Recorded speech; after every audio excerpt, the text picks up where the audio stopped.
It's a great delight and honor to have Professor Anthony O'Hare, one of the most distinguished and interesting British philosophers. And it's a great delight to have him here speaking to us on this theme that is of great significance in the Platonic tradition, i.e., that of myth, and how indeed does myth relate to Logos. Mm. Well, thank you, Douglas. Thank you for giving me this opportunity.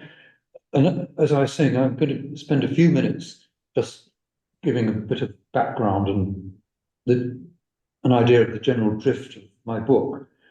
And then in the second half, because this is a Cambridge Platonist, well, actually it's not Cambridge Platonism, in the second half, I'm going to talk about, particularly about Marsilio Ficino. In my last chapter, I call it a Florentine story, but I'll come on to that. Now, my actual starting point for this Prism of Truth, Reflections on Myth, was that I read about the famous conversation that C.S. Lewis and Tolkien had with Hugo Dyson as well, actually, in Addison's Walk. I think it was in 1931. And Lewis said that I can't understand why I should, or what a man or somebody who died 2,000 years ago means to me. And obviously he was talking about Christ. And he was, at that time, I don't know if he's an atheist, he was certainly an agnostic. He'd fallen away from his Ulster Protestantism. And Tolkien said to him, well, you may say that, but you take the myths of Balder, Adonis, and Bacchus, he called him Bacchus, very seriously. And why is it that you can't see that Christ is a mythical figure as well as a historical figure, and take the mythical side of Christ seriously, as serious as you take Balder, Adonis, and Bacchus? I think it's obvious. I mean, these were very learned people, and everybody would know, actually hardly anybody would know, but actually Balder, Adonis, and Bacchus are all semi-human characters in myth who rose from the dead. So that's why, I presume, why Tolkien took this. And this actually led to, fairly quickly, in fact, to Lewis's own reconversion or conversion, and then, as they say, the rest is history. Lewis, in commenting on Tolkien's position about the significance of myth and mythical truth, which I'm also going to say quite a bit more in a moment, he said that he could see, Lewis said, that the myths or myth as profound and suggestive of meanings beyond my grasp, even though I could not say in cold prose what it meant. And that's a point I'm going to come back to. The way that myths give you intimations of truths beyond your grasp, but you probably destroy them if you try to put the meanings in cold prose. Now, in my book, the Lewis Tolkien walk, it was at night, by the way, no doubt after a hearty dinner in Magdalen. Yes,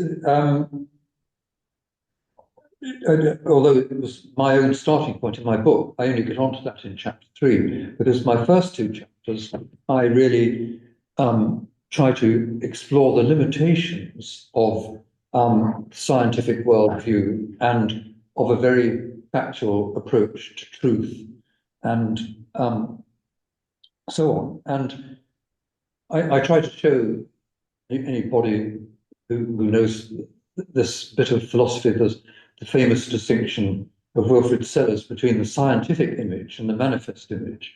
Now, the scientific image is what most philosophers think is the only truth.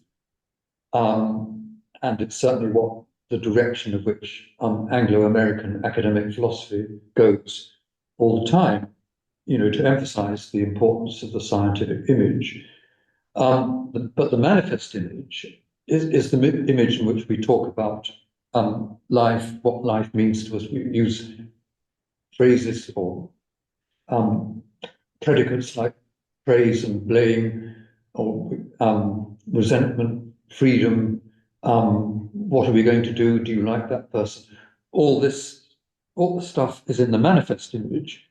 And I spend some time, perhaps too long, but I spend some time trying to argue for the significance of the manifest image, and indeed its fundamental nature. I think the scientific image is only secondary. It comes out of the manifest image and can't undermine it. And I can't prove that either here or anywhere else, but that is the position that I take up. And in considering the manifest image, I say one thing that's very important in human history, ever since the earliest civilizations or cultures of which we know, are the myths that people tell each other. And I want to argue that, even leaving aside the religious side of it, if many of them are religious, of course, myths can be revelatory. They communicate attitudes and thoughts about human life, which through the stories that they tell, and I would say, to use the Wittgensteinian distinction, they show rather than say. Again, like you can't say in cold prose exactly what they mean. And I agree with Wittgenstein, who said, when he was writing the Tractatus, in fact, which was a very austere attempt to show that the only things that were meaningful were things that could be said more or less in scientific terms. But Wittgenstein said, even then, when he was writing this Tractatus, that what could be said in these terms, in these quasi-scientific factual terms, were not the end of the matter. And in particular, they were not the end of the matter because they didn't say anything about ethics, aesthetics, and religion, where Wittgenstein thought everything important was to be found. And I go on to develop this a bit by talking about truth. And it seems to me that philosophical approaches to truth are very circumscribed and limited, because they all take for granted Task's famous theory of truth, where Task shows that, or tries to show that, if you say that, or the statement, snow is white, is true if and only if snow is white. So there's this kind of one-to-one correspondence between statements and states of affairs, which is where, according to Tarski, truth is to be found. And most philosophers take Tarski for granted. But I don't. And I was actually influenced very much in this by a conversation I had with Jordan Peterson here a couple of years ago. And Jordan said to me, well, what about true like a steadfast heart? True as the arrow flies. Aren't these perfectly valid uses of the word truth? And then I thought more about this a bit myself, and you can talk about the truth in Antigone. What is the truth in Antigone? It's not a one-to-one correspondence with anything. I mean, I'm talking about Claire, so you can talk about a true friend. One of my most true friends is sitting up there. Or you can talk about the truth, or otherwise, perhaps, in Glenn Gould's playing a bar, or Murray Pariah playing Chopin. So I think that truth is a much wider concept than is normally accepted in straightforward analytical philosophy. And I think that the truth in myth is the truth in this broader sense. And of course, it's a very important sense, and it's very important that a friend is true, or the steadfast heart are true. Now, most of the, or many of the most significant myths in human history are, of course, religious myths, and they intimate transcendent revelations, which is why I was allowed to have on the cover of my book Velasquez, this great painting of, it's called quite inaccurately, what is it called? St. John the Evangelist on the island of Patmos. Well, St. John the Evangelist didn't write the book of Revelation, and he was never on the island of Patmos. But still, but the point about the story, the picture is that there is John with an empty book with his pen, and he's getting this revelation. And revelation is actually the woman clothed with the sun. Which I could talk a lot more about. If you go to the National Gallery, if they've still got them there together, the two paintings are there, the John of Patmos and then the woman clothed with the sun, who is interpreted as the Immaculate Conception, but that's another story altogether. Still, now, so I would see in general myths as intimating truths, or sometimes maybe falsehoods, but still giving us a human understanding of our lives and the way we ought to live and how the world is and our attitude to all kinds of things, human and worldly. But another point, which I argue strongly in the book, is that I accept what many, many theologians say, including Thomas Aquinas, who is not a great friend of mine on the myth thing, but nevertheless, I accept this from Thomas Aquinas, that you cannot speak, human language cannot speak adequately about the divine.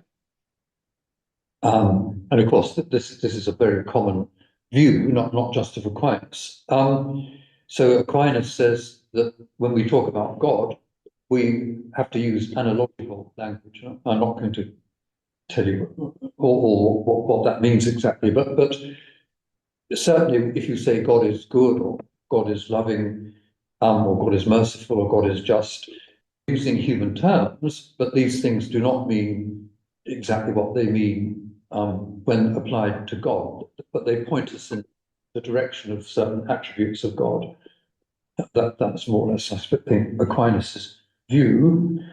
But I want to say that we can approach the divine, or do approach the divine, not just through analogical language, which you'll find a great deal of in Summa Theologiae of Aquinas and theological writings, but also in myths.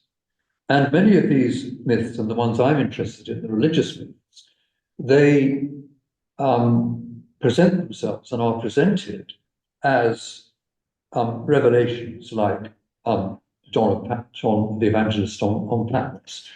And I know, of course, that people who don't take any of this at all seriously will say, or critics, that they'll say it's all a matter of wish fulfillment, these religious myths purporting to be revelatory of something transcendent.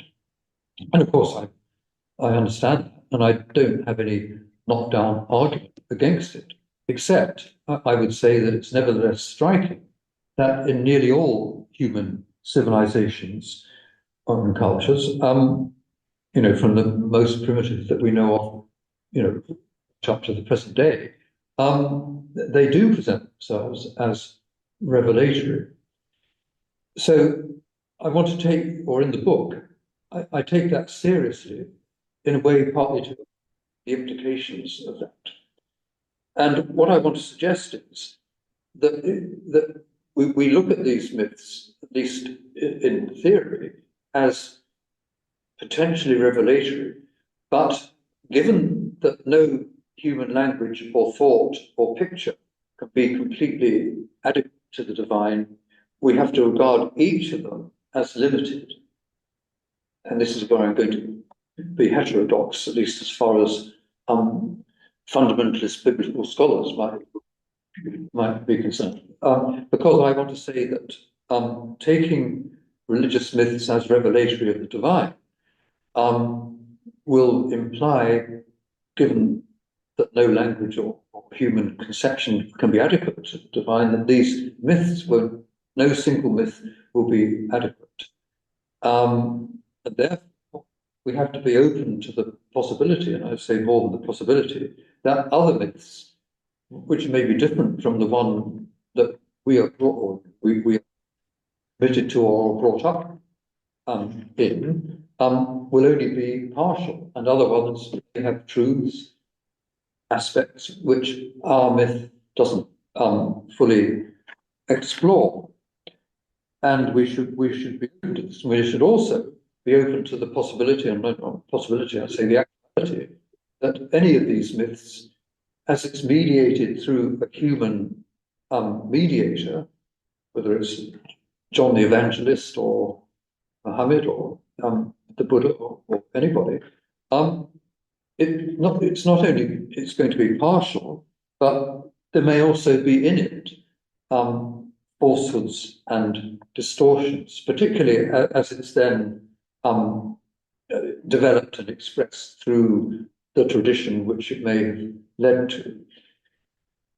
I also want to say, and I do say in the book, that I don't think one should throw away these mythical approaches to the divine, because, I mean, John Hick, in a famous book called The Interpretation of Religion, tries to say, well, I know, that we should really abandon all these myths and just think of God in completely, from my point of view, completely abstract terms.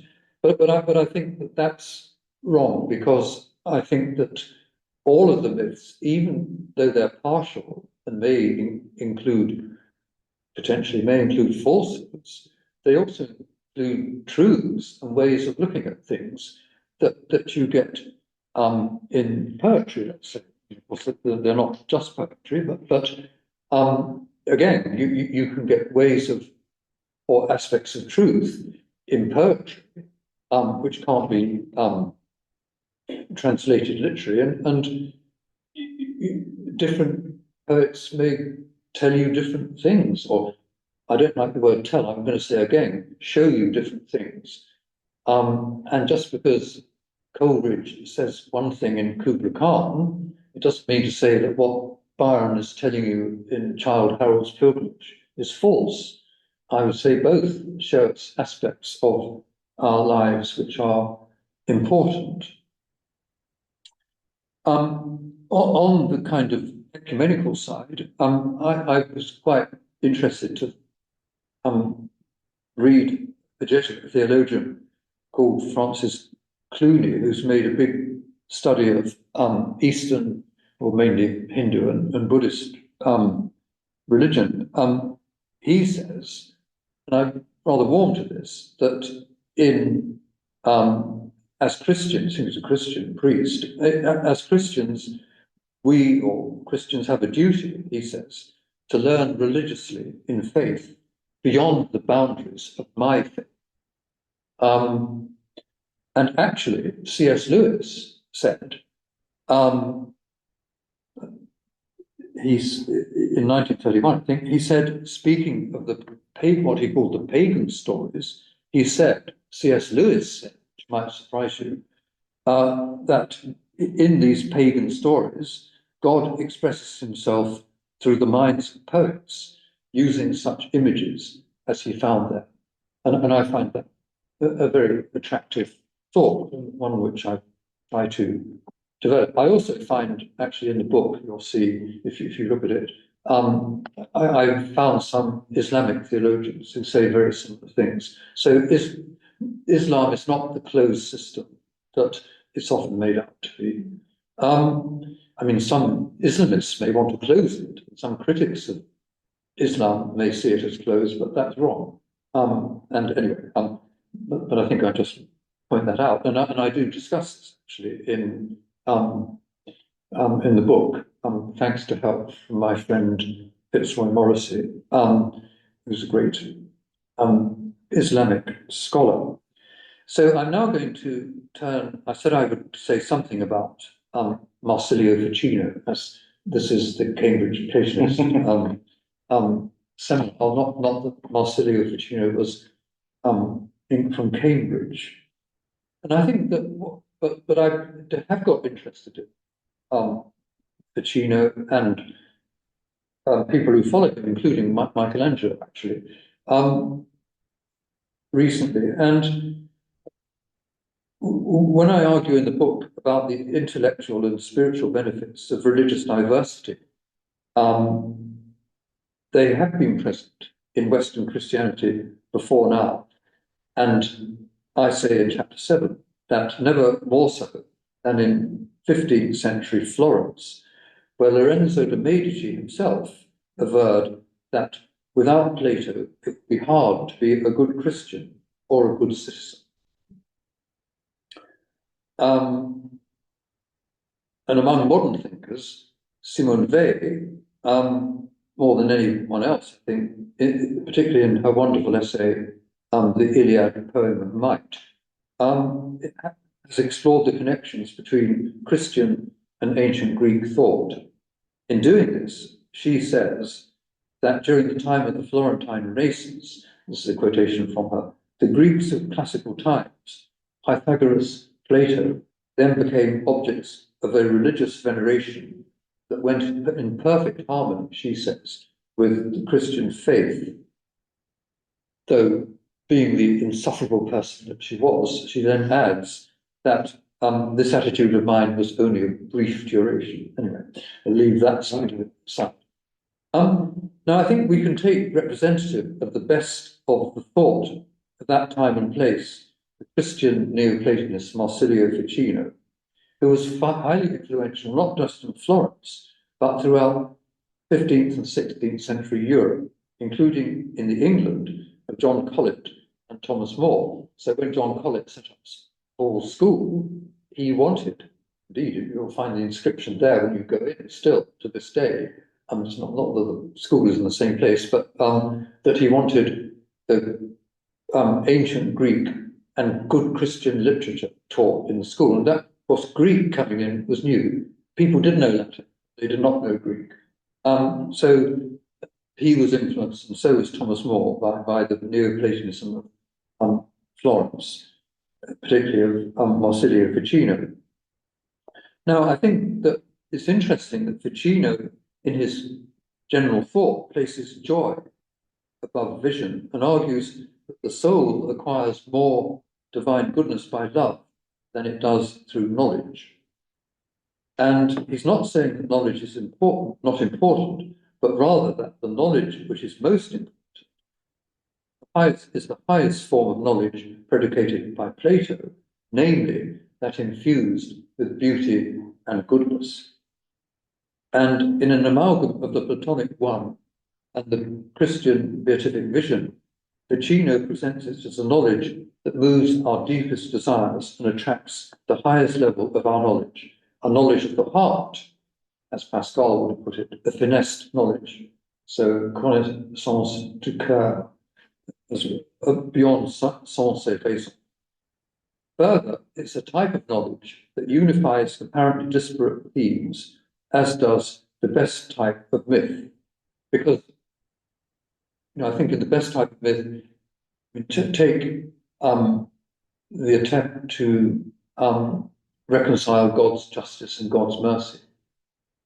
Almost impossible to do that so long as you do it, or try to do it purely logically and philosophically. But in the myths of the Bible and so on, we may get some idea of how these two attributes can, in a divine sense, coexist. So Ficino would see a kind of reconciliation of apparent opposites in this knowledge of the heart. Now, he was, for the most part, an Orthodox Christian. Indeed, he was, and I think remained, an ordained priest. But, Yes, it's right. but he was influenced by by the Neoplatonism that had re-entered Europe when one of my all-time great heroes, Gemistus Plethon, the legendary Byzantine scholar from Mistra, attended the Council of Ferrara in 1438. So that's when Greek knowledge, of course it hadn't completely gone, but people started reading Greek texts in Greek and studying them after the Gemistus Plethon had come to Ferrara, which then became the Council of Florence. In Ficino's view, well, I'll just tell you something about Gemistus Plethon. Mistra was the beautiful, wonderful medieval city in southern Greece, next door to Sparta. It's not Sparta, but it's very close to Sparta. And it was the most superb Byzantine city. Some of the best Byzantine buildings ever were in Mistra, even though this was in a somewhat backward part of the Byzantine Empire at the time. And in the 15th century, it was a real center of scholarship of Platonism and Plotinus and all these Neoplatonists from earlier times. And the leading thinker was Gemistus Plethon. And he came to Florence and influenced everybody, or to Ferrara, actually influenced all these people that he met. And Ficino argues that the Christian religion, following Plethon, does not possess sole and exclusive way to mediate between humanity and the divine. In this, he was following Gemistus Plethon, who, more Platonic than Christian, had argued that if the truths of Christianity were fundamental, they would not have been withheld before Christ's time. That is a very strong theme in Plethon, although it's difficult to know exactly what Plethon thought, because after he died, his works were destroyed because they were thought to be too heretical. But we do have some idea of what he thought. In a telling image, Plotinus, who I'm sure you all know about from this seminar, had earlier compared the soul's reasons in the universe to a living net immersed in the waters of an immeasurably vast sea that spreads its reach into ever-expanding waters. So you put your net, throw your net into the waters and you come out with something, but you don't come out with it. Augustine himself has spoken of what we now call the Christian religion, the res ipsa, the thing itself, as he put it, as being, Augustine's, as being with the ancients and with the human race from its beginning to the time when Christ appeared in the flesh, from when on the true religion, which already existed, began to be called the Christian. So Augustine is saying the true religion already existed before Christ. And actually, Aquinas also believed that there could have been more than one incarnation. Most people don't know that, but he did believe that. He thought there wasn't. He thought his revelation showed there wasn't, but he was perfectly prepared to admit the possibility of more than one incarnation. Now, in line with this ecumenical, which you might call ecumenical approach to the divine, Ficino argues that there was no great gap between Christian revelation and myth and what would be referred to as the pagan myths of which he was aware. He thus found that the Neoplatonists such as Plotinus, Aemilius, Porphyry, Iamblichus, Theodore, and Proclus believed, like him, in the soul being created with a nature like that of God and able to return to God in contemplation. Ficino saw a continuity between his own brand, Neoplatonic Christianity, and the mythical thinking Zoroaster, Hermes, Orpheus, Aglaophamus, Pythagoras, and of course of Plato himself, particularly in regard to the immortality of the soul. All were part of a Prisca Theologica, according to Ficino, an ancient theological strain which would embrace ancient Egyptian mysteries as expressed in the Chaldean oracles. All these, in one way or another, moved from creation or emanation through a worldly fall to redemption and resurrection and a return to the one. So he sees all those themes in Ficino, sees all those themes in Platonism and more actually Pythagoreanism. I said Michelangelo was also involved in all this. If you go to the Sistine Chapel, I'm not going to go into detail here. What are those pagan ignudi doing? They are holding up the Christian truth. So it rests on them. That's my interpretation of it. And Michelangelo was very much a Neoplatonist. But if you want to read more about this, you can see what I say in the book, what I say in the book. The myths of which Ficino wrote all point to a one, an eternal divine source. And Ficino also speaks of gods in human form saying and helping men, as he puts it in his commentary on Paul's epistle to the Romans. And he also cites Plato's laws as saying against Protagoras, who said that the man is the measure of all things. Ficino cites Plato's laws as saying that God, not man, is the measure of all things, he says, Ficino, especially if God becomes man. Well, it may be platonically uncanonical to see God becoming man in Plato, but this idea is sanctioned by a number of Neoplatonist commentators, such as Emilius and the Pseudo-Dionysius, as well as Ficino himself, apart from its appearance, of course, at the beginning of the Gospel of John, a text that bears marks of Hellenistic influence. And the word, Logos, was made flesh and dwelt amongst us, and we beheld his glory, the glory as of the only begotten of the Father. Straight from the Greeks, Logos. Interestingly, Ficino himself believed that the Pythagoreans, this is why I prefer Pythagoras to Plato, rejected the Platonic doctrine of the divided line. In Plato, you get the divided line, where everything below the line is awful and should be dismissed, basically, and you should only go above the line.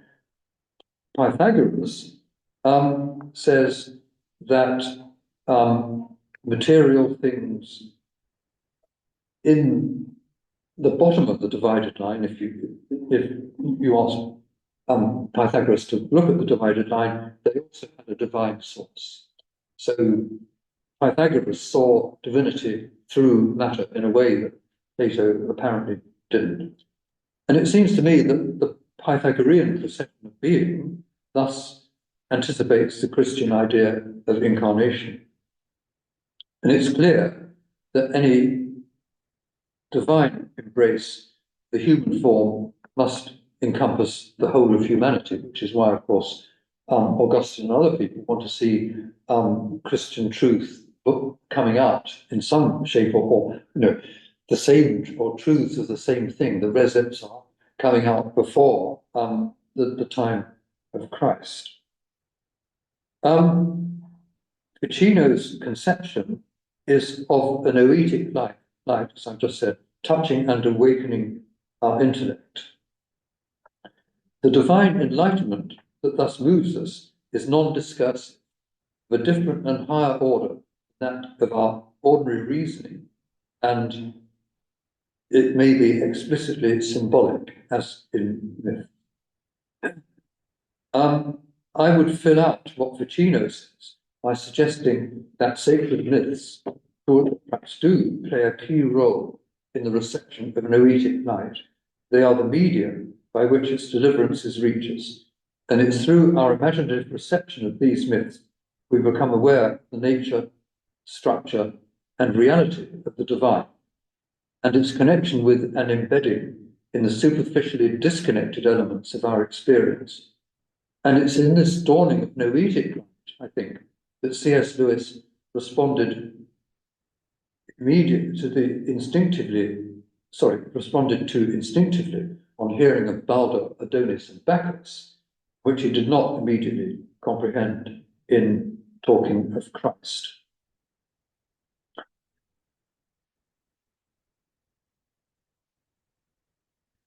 Ficino sees Plato's mythologizing as not only having Pythagorean roots, he associates it with Asia through the Zoroastrian who wrote the Chaldean oracles, according to Platon, with Africa through Hermes, and with Europe through Orpheus. So in his thought, Plato encompassed all the known world of his time, not just the thought of his own locality, tradition, or perhaps better, he saw his tradition as having universal roots, Plato did. Socrates, at least according to Ficino, Socrates, Plato's teacher, may have been apophatic, but he was not atheistical. He too was a myth maker, seeing the body as a tomb, but through the soul joined to God. The soul of the weak or the bad man is like a leaky jar, unable to retain anything, and suffering from an insatiable appetite, leaking away. As he was about to die, Socrates refers to Apollo's swans, who, endowed with prophetic insight, sing because they know the good things that await them in the unseen world. I am in the same service as the swans, dedicated to the same God. That's Plato's dying words. Ficino extemporizes on this passage, Plato's Phaedo,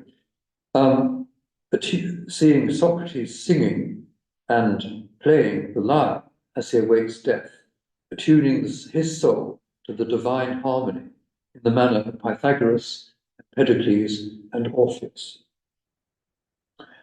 Socrates and Plato are, of course, historical figures whose myth-making is a matter of record.